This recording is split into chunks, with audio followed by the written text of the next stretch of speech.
ভাবুন তো একবার, একজন মানুষ যিনি প্রায় 4 দশক ধরে একটি জাতির ভাগ্য নির্ধারণ করছেন, যার একটি মাত্র ইশারায় মধ্যপ্রাচ্যের মানচিত্র বদলে গেছে, যার কণ্ঠস্বর শুনলে ওয়াশিংটন থেকে তেল আবিব সবাই কান খাড়া করত।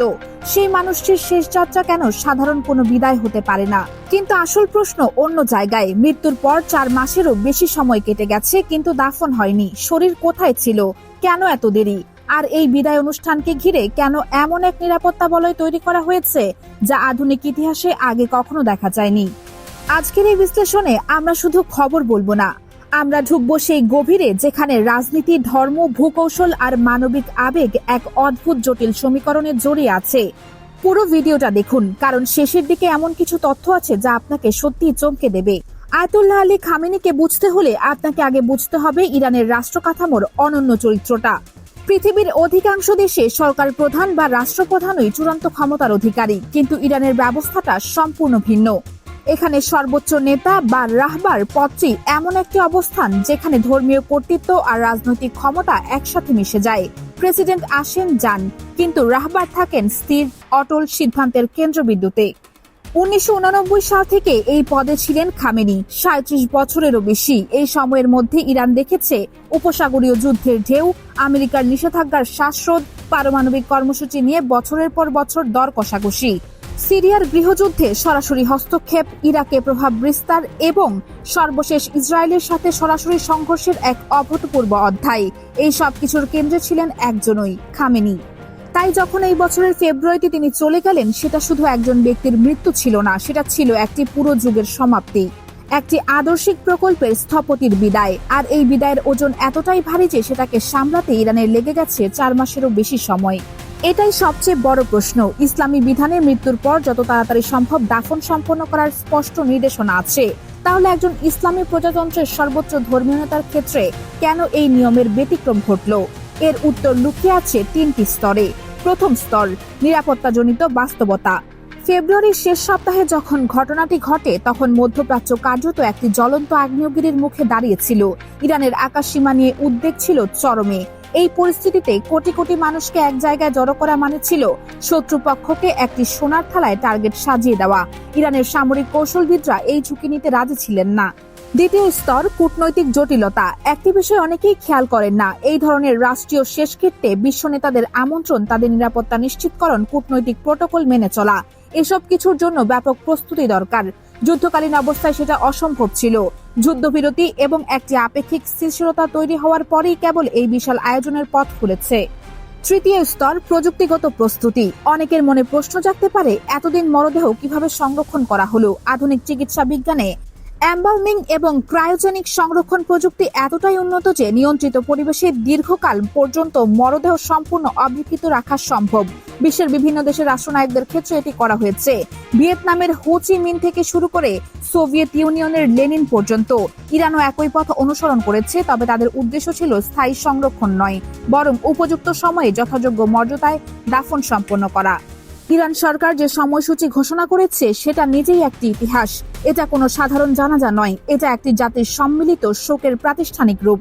4 ও 5 জুলাই তেহরানের ইমাম খামেনি মোসল্লায় সর্বসাধারণের জন্য শ্রদ্ধা নিবেদনের সুযোগ রাখা হচ্ছে। 5 জুলাই সেখানেই মূল জানাজার নামাজ অনুষ্ঠিত হবে। একই সাথে ইমাম হুসাইন চত্বর থেকে আজাদি চত্বর পর্যন্ত প্রায় 10 কিলোমিটার পথ জুড়ে এক বিশাল শোক মিছিলের পরিকল্পনা করা হয়েছে। 3 দিন তেহরানের সরকারি ছুটি ঘোষিত। এরপর মরদেহ যাবে কোম নগরীতে, যেটা শিয়া ইসলামিক জ্ঞান চর্চার প্রাণকেন্দ্র। সেখান থেকে ইরাকের নাজাফ ও কারবালায়, যে দুটি শহর শিয়া ইসলামের আধ্যাত্মিক হৃদয়। আর সবশেষে মাশহাদ, খামেনির জন্মভূমি। ইমাম রেজা আলাইহিসসালামের পবিত্র মাজার সংলগ্ন এলাকায় তাকে চিরনিদ্রায় শায়িত করা হবে।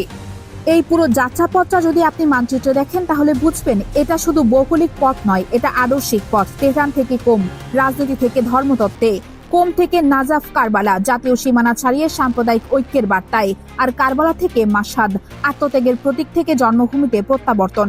প্রতিটি স্টপেজের একটি প্রতীকী তাৎপর্য আছে, যা ইরানের নেতৃত্ব অত্যন্ত সচেতনভাবে নির্ধারণ করেছে। বিশ্বের 90টিরও বেশি দেশ থেকে প্রতিনিধি আসছেন। 30টিরও বেশি দেশের উচ্চ পর্যায়ের কূটনৈতিক দল সরাসরি তেহরানে থাকছে। Qatar, Oman, Iraq, Syria, Lebanon, Pakistan, তালিকা দীর্ঘ। বাংলাদেশ থেকেও জাতীয় সংসদের স্পিকার সহ একটি প্রতিনিধি দল যাচ্ছে। এখন প্রশ্ন হলো, একটি জানা যায় কেন এত দেশের এত উচ্চ পর্যায়ের উপস্থিতি। উত্তরটা শুধু শোকের মধ্যে সীমাবদ্ধ নয়, এটা আসলে ইরানের একটি কৌশলগত বার্তা। গত কয়েক বছরে পশ্চিমা বিশ্ব বারবার চেষ্টা করেছে ইরানকে আন্তর্জাতিকভাবে বিচ্ছিন্ন করতে। নিষেধাজ্ঞার পর নিষেধাজ্ঞা, কূটনৈতিক চাপ, সামরিক হুমকি, সবকিছু দিয়ে ইরানকে একটি একঘরে রাষ্ট্র হিসেবে চিত্রিত করার চেষ্টা হয়েছে। এই জানা যায় 90টির বেশি দেশের উপস্থিতি সেই আখ্যানকে সরাসরি চ্যালেঞ্জ করেছে। ইরান বলতে চাইছে, দেখো, আমরা একা নয়, আমাদের পাশে দাঁড়ানোর মতো মানুষ এখনো আছে। এই বিদায় অনুষ্ঠান শুধু একজন নেতার শেষকৃত্য নয়, এটা একটি মিত্রজোটের শক্তি প্রদর্শন। ইরানের ইতিহাসে বড় জানাজায় দুর্ঘটনার নজির আছে। 1989 সালে আয়াতুল্লাহ খামেনির জানাজায় এতটাই বিশৃঙ্খলা তৈরি হয়েছিল যে কফিন থেকে মরদেহ পর্যন্ত প্রায় পড়ে যাওয়ার উপক্রম হয়েছিল। 2020 সালে জেনারেল সোলাইমানির শোক মিছিলে পদপিষ্ট হয়ে কয়েক ডজন মানুষ প্রাণ হারিয়েছিলেন। এবার ইরান সেই ভুল দ্বিতীয়বার করতে রাজি নয়, কিন্তু অভ্যন্তরীণ জনতা নিয়ন্ত্রণের চেয়েও বড় উদ্বেগ হলো বাহ্যিক হুমকি। যে পরিস্থিতিতে খামেনির প্রাণ হারিয়েছেন সেই প্রেক্ষাপটে কোটি মানুষের সমাবেশ মানে বিশাল এক নিরাপত্তা ঝুঁকি। আইআরজিসি এবং বাসিজ বাহিনী মিলে পুরো তেহরানকে কার্যত একটি সামরিক দুর্গে রূপান্তর করেছে। আকাশ প্রতিরক্ষা ব্যবস্থা সর্বোচ্চ সতর্কতায় রাখা হয়েছে। ড্রোন নজরদারি চলছে অবিরাম। প্রতিটি প্রবেশ পথে বহুস্তরীয় নিরাপত্তা তল্লাশি চলছে। ইরানের সামরিক কর্তৃপক্ষ স্পষ্ট ভাষায় জানিয়ে দিয়েছে, এই শোকের মুহূর্তে যদি কোনো পক্ষ সামান্যতম উস্কানিও দেয় তবে তার জবাব হবে তাৎক্ষণিক এবং ধ্বংসাত্মক। এটা হুমকি নয়, এটা একটা লাল রেখা, যেটা অতিক্রম করলে পরিণত হবে ভয়াবহ। এই জানাজার পর্দা যখন নামবে তখন শুরু হবে আসল পরীক্ষা। খামেনির অনুপস্থিতিতে ইরান কি তার আঞ্চলিক প্রভাব ধরে রাখতে পারবে? Axis of resistance, Hezbollah, Hamas, Houthi, ইরাকের শিয়া মিলিশিয়া, এই পুরো নেটওয়ার্কে খামেনির কারিশমা ছাড়া আগের মতো কার্যকর থাকবে? নতুন সর্বোচ্চ নেতা যিনিই হন, তার সামনে থাকবে বিশাল চ্যালেঞ্জ। একদিকে অভ্যন্তরীণ সংস্কারের দাবি, তরুণ প্রজন্মের ক্ষোভ, অর্থনৈতিক সংকট; অন্যদিকে আমেরিকা ইসরায়েলের সাথে চলমান দ্বন্দ্ব, পারমাণবিক ইস্যু এবং আঞ্চলিক জোটের সমন্বয়। আগামী 4 থেকে 9 জুলাই এই 6 দিন পৃথিবীর দৃষ্টি থাকবে ইরানের দিকে। একজন নেতার বিদায় কখনো কখনো একটি জাতির জন্য নতুন শুরুর সংকেত হয়। এই বিদায় কি ইরানকে আরো ঐক্যবদ্ধ করবে, নাকি অভ্যন্তরীণ ফাটলগুলো আরো গভীর হবে? সেটাই এখন মিলিয়ন ডলারের প্রশ্ন। আপনার কি মনে হয়, এই বিশাল জানাজা কি ইরানের শক্তির প্রতীক হয়ে উঠবে, নাকি এটাই হবে একটি যুগান্তের শেষ আলোকচ্ছটা? আপনার চিন্তাটা কমেন্ট বক্সে লিখুন। প্রতিটি মতামত আমরা পড়ি। ভিডিওটি তথ্যবহুল মনে হলে লাইক দিন, শেয়ার করুন পরিচিতদের সাথে। আর এই ধরনের গভীর বিশ্লেষণ নিয়মিত পেতে চ্যানেলটি সাবস্ক্রাইব করে বেল আইকন চালু রাখুন। দেখা হবে পরবর্তী ভিডিওতে। ততক্ষণ সচেতন থাকুন, জানতে থাকুন।